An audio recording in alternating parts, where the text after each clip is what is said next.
what are some of the learnings that have surprised you from keynotes where, you know, you've spoken to meeting professionals or people that have been involved in bringing you in and, they're great job or, you dialed this down, dial this up a little bit.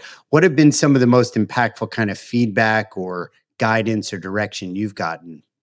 I think the biggest feedback I get is that people want to focus more on the debrief. That's a big takeaway for a lot of my clients and how impactful Interesting. that is for their organizations. Mm, And I think it's so powerful. You said one of the words there, it's transparency, and there's even like a vulnerability to fighter mhm. pilots who are in the debriefing room. And that's Yeah, one of the things that is certainly not portrayed in either one of the Top Gun movies.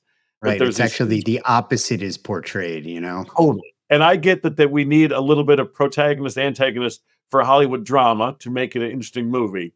But the overarching egos, and fighter pilots have egos, as I think anyone would believe.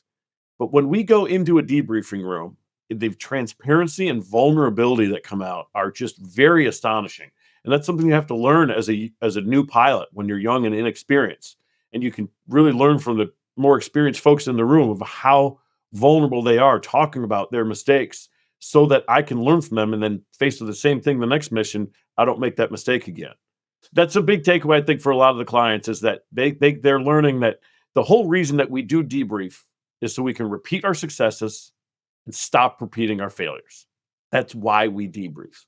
So I think a lot of people that aren't doing that in whatever their world is, they're realizing that they can become the best in the world at what they do simply by debriefing. I mean, that's what happened to us as US fighter pilots. Once we started taking the debrief seriously, that's when we became the best in the world.